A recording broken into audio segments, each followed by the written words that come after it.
బంగ్లాదేశ్ బోర్డర్లో అంటే బెంగాల్ బంగ్లాదేశ్ బోర్డర్లో కంచె వేయడానికి సన్నాహాలు చేస్తున్నటువంటి భారత బీఎస్ఎఫ్ జవాన్ల మీద కొంతమంది అక్రమ చొరబాటుదారులు రాళ్ళు విసిరారు భారీగా. నిజానికి ఈ ఇన్సిడెంట్కి ఇవ్వాల్సినటువంటి ఇంపార్టెన్స్ రాలేదు ఎక్కడ కూడా. చాలా చిన్న ఇన్సిడెంట్గా దాన్ని తీసుకున్నారు. మమతా బెనర్జీ అధికారంలో ఉండగా జరిగినటువంటి దారుణాలు, అనేక రకాలైనటువంటి ఇన్ఫిల్ట్రేషన్స్ అందరికీ తెలిసిందే. అయితే సువేందు అధికారంలోకి వచ్చిన తర్వాత కొంతమంది బంగ్లాదేశీలు తమతో తామే వెళ్ళిపోతున్నారు. కొంతమందిని పంపించాల్సినటువంటి పరిస్థితి ఏర్పడింది. ఏదేమైనా బోర్డర్లో 600 ఎకరాల మేరకు భూమి బీఎస్ఎఫ్కి కేటాయించిన తర్వాత బీఎస్ఎఫ్ తమ యొక్క వర్క్ ప్రారంభించింది. శత్రు దుర్భేద్యమైనటువంటి ఒక కంచె నిర్మాణం దాని యొక్క లక్ష్యం. ఆ నిర్మాణానికి సన్నాహాలు చేస్తున్నటువంటి బీఎస్ఎఫ్ జవాన్ల మీద దాడి చేయడం అంటే దేశం మీద దాడి చేయడమేగా. నువ్వు ఎక్కడి నుంచో ఇక్కడికి వచ్చి ఈ దేశంలో పౌరులుగా చలామణి అవుతూ మీ దగ్గర ఎటువంటి ఆధారాలు పత్రాలు లేకుండా మీరు ఇక్కడ ఉండడం, ఇక్కడ ఉన్నటువంటి ఫెసిలిటీస్ని మీరు అనుభవించడమే కాకుండా మీకు ఇబ్బందికరంగా మారిపోతుందనే ఉద్దేశంతో దేశ రక్షణకి వినియోగించబడేటటువంటి బీఎస్ఎఫ్ జవాన్ల మీద దాడి చేయడం అమానుషం కదా. భారతదేశ సార్వభౌమాధికారం ఏం చేస్తోంది? దాన్ని ఎదురు తిరిగితే సహించడం క్షమార్హమైనటువంటి నేరం కాదు.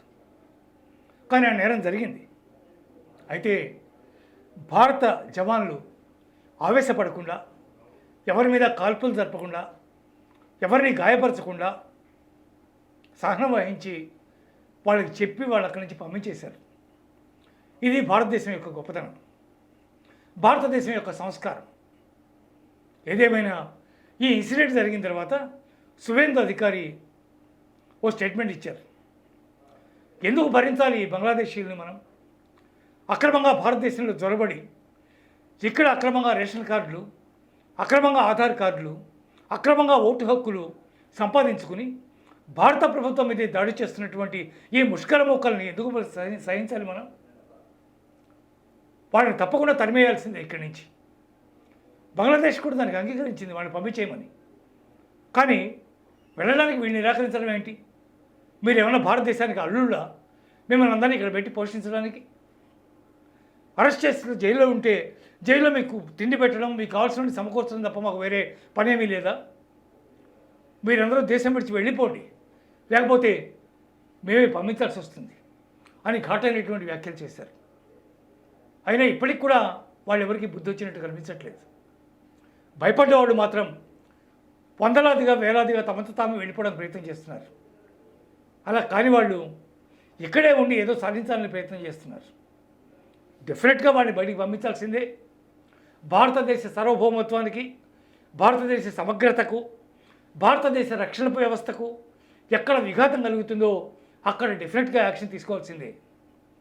ఉత్తరప్రదేశ్లో యోగి ఆదిత్యనాథ్ ఏ పంథాలో వెళ్తున్నారో ఇక్కడ సువేందు అధికారి కూడా మరో యోగి ఆదిత్యనాథ్లా ప్రవర్తిస్తున్నారు.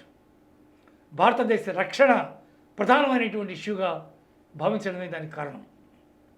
అమిత్ షా కూడా దీనికి సంబంధించి చాలా మాట్లాడారు నిన్న. ముఖ్యంగా బోర్డర్స్లో డ్రోన్స్, కెమెరాస్ వీటన్నిటిని పెట్టి పటిష్టమైనటువంటి రక్షణ కంచె ఏర్పాటు చేస్తాం. దీనికి సంబంధించి ఒక కమిటీ వేయడం జరిగింది గతంలోనే. ప్రధానమంత్రి ఆ కమిటీని అనౌన్స్ చేశారు. కానీ నిన్న దానికి సంబంధించినటువంటి కార్యరూపం కమిటీ ధరించింది, కమిటీ ఏర్పాటైంది నిన్న అని చెప్పి ఆయన అధికారికంగా అనౌన్స్ చేశారు.